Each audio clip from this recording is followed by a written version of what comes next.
This video, my friend, is a plea. Is a plea that needs to appeal to your sense of adventure.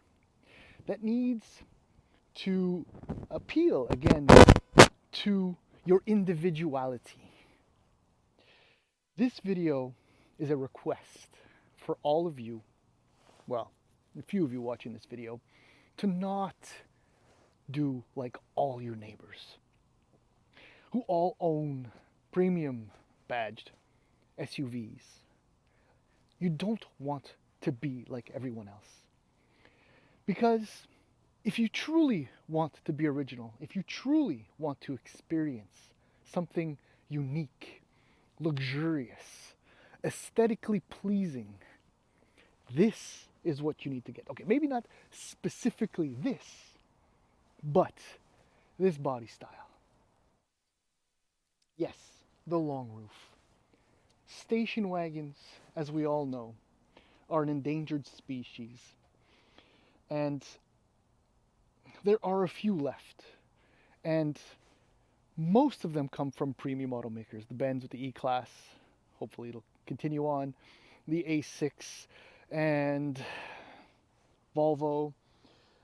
And well, there's the A4 All-Road as well. And I think I'm forgetting, oh yeah, RS6. There are only a handful left. And there's also the V60, which should be reviewed very shortly as well. Effectively, what I'm saying is save a station wagon today if you can. Because even over at Volvo, that is known the world over for providing us with some of the most appealing station wagons, has effectively threatened to discontinue them, at least for the North American market. And I cannot, for the life of me, envision a network of roads without station wagons. See, this is the Volvo V90, which actually disappeared very, very briefly a few years ago, only to reappear and still be as endearing, as wonderful, as gorgeous, as luxurious, as executive as ever. I don't know how else to put this. Volvo still makes some of the most attractive, unique again, yes, cars, even SUVs, I'll give them that, as far as premium automakers are concerned. And the V90 and the V60 are absolutely special. This, as you can see in the caption, is a 2024 Volkswagen V90 Cross Country. In fact, the only V90 available, whereas the V60 is available as a wagon and a cross country. And it needs to be saved. Sadly, I do not have the means to purchase one of these new. Perhaps in the future, I will. As in the past, I did own a 2004 Volvo XC70, which I adored until everything went wrong. But hey, let's not go there. Which I purchased used in 2008, a lifetime ago, essentially. But in the following video, what I'm going to try to do is to explain to the one or two of you watching this video how or why you need to buy a car like this. If you have a budget of $70,000+,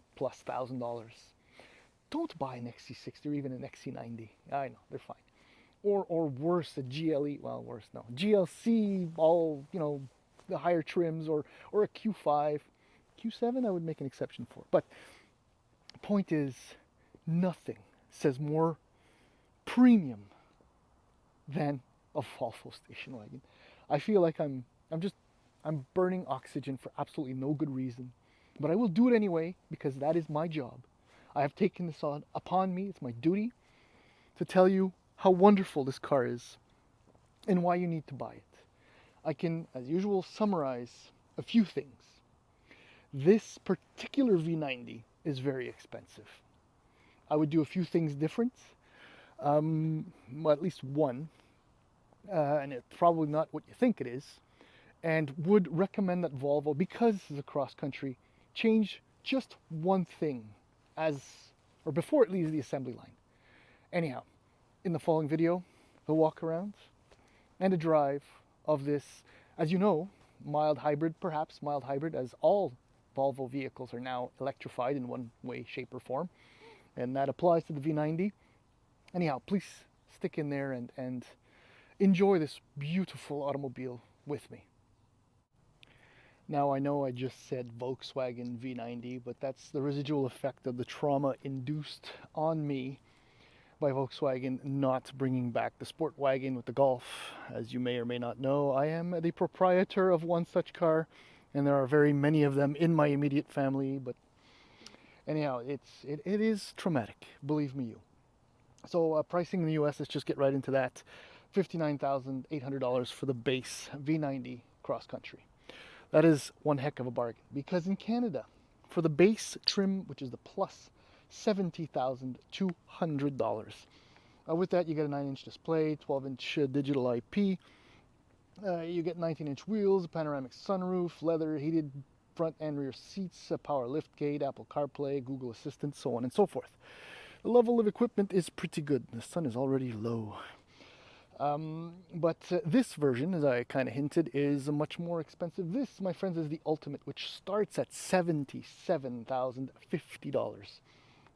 With that, you get heads-up display, you get front cooled seats, 20-inch wheels, Napa leather, massaging seats, and a whole bunch of other features. My car, this one right here, and this is one of the things that I would not do. I've asked actually around about these 21-inch wheels, and I don't know what it is, but they look so wrong on the car. I'm trying not to cast a shadow. They look wrong. The 20s, there's one set of 20-inch wheels, which is an option. It's only $250, I believe. Just absolutely fit this car much, much better. And unless I'm mistaken, this is like platinum gray or something like that, which is, no, you get the beautiful denim blue, and you have yourself a drop-dead gorgeous station wagon. But this one has the optional 21-inch wheels. It's got the rear air suspension with the 4C adaptive chassis, which is an absolute must. It's $2,350. And it's got the Bowers & Wilkins audio. Grand total, about $85,000. But, I mean, it's seriously beautiful. I love how raked the rear glass is. The rear window, I should say, the profile, the overhangs are short. This thing has almost 200 millimeters of ground clearance, which is decent enough to get anywhere, wherever, however far off the grid your cottage might be, if you do have a cottage, of course.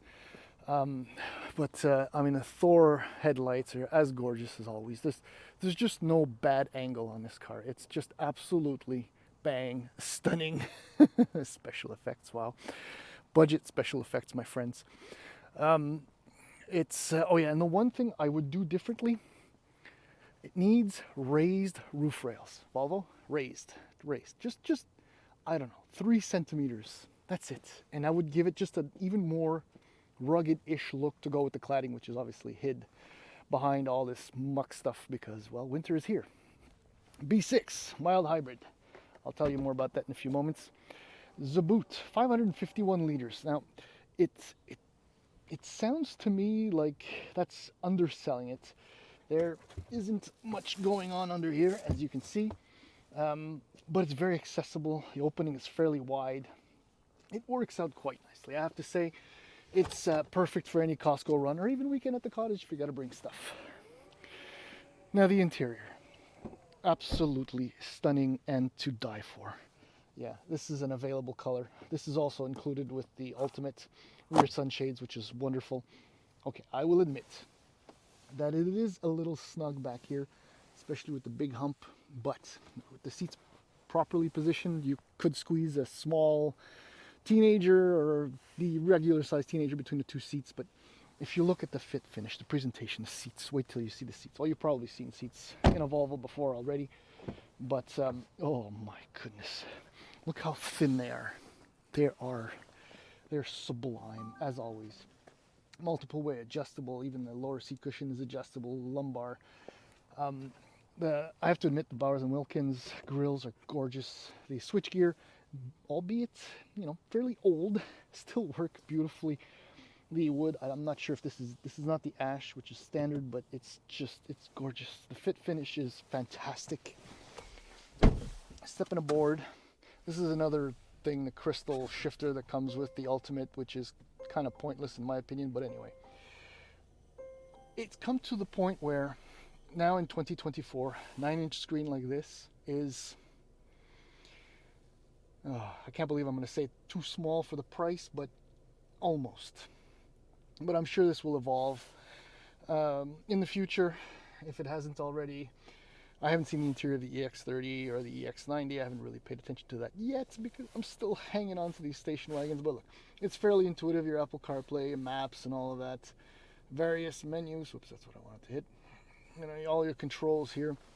You're driving. There aren't any drive modes, which I have no problem with other than off-road, as you can see. And then you have down here the air suspension, which I don't know why anyone would deactivate it, but it has to be on. But all the other driving assistance things are off, as they should be.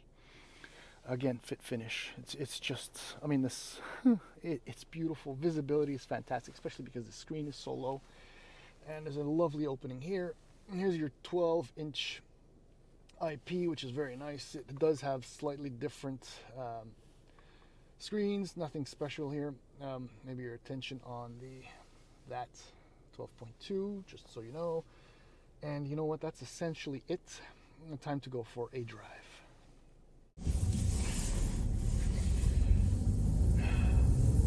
Luxury, right? Just premium driving experience. And that's exactly what you get in this. In fact, if memory serves, this drives and rides better than an XC60 and is at least on par with an XC90. And I go back to what I said about the air suspension and the 4C adaptive suspension. It is the key, the absolute key element to making this car just so incredibly satisfying to drive.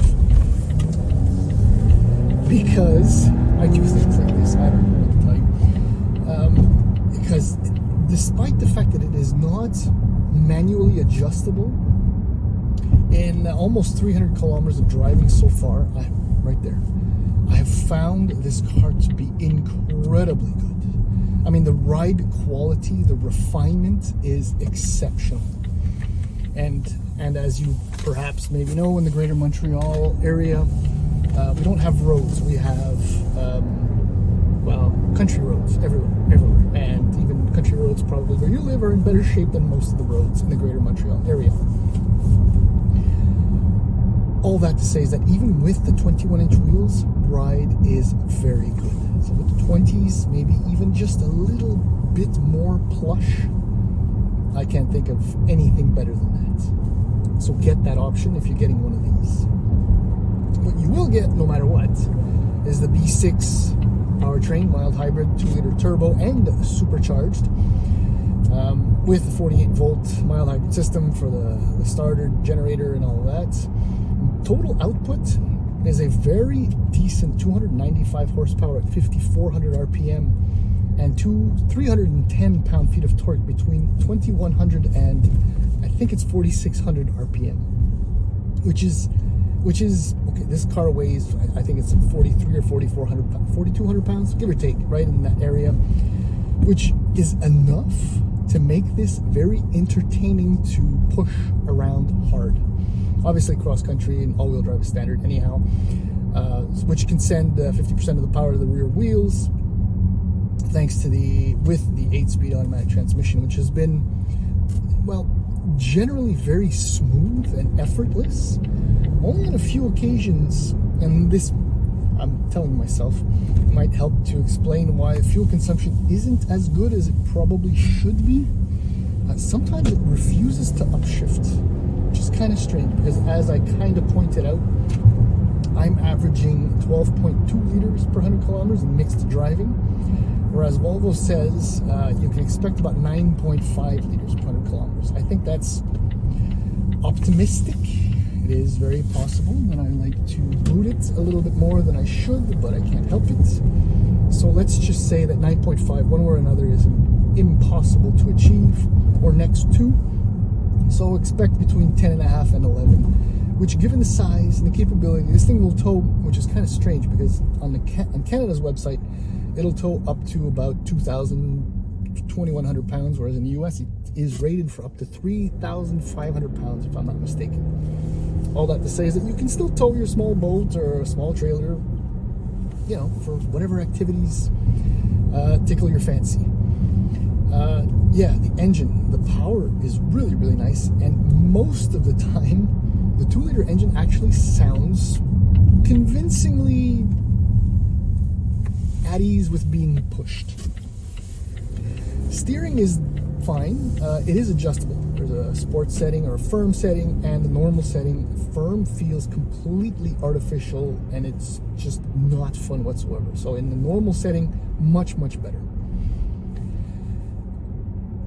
The one thing about the steering is that despite all the driving aids being turned off on a regular basis, the car, I'm going to use the word, rights itself.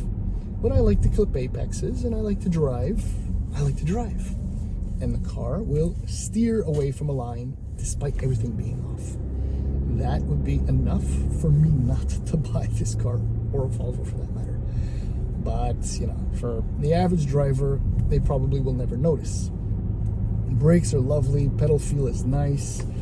I mean, overall, this car is just sublime. It is gorgeous, as I pointed out.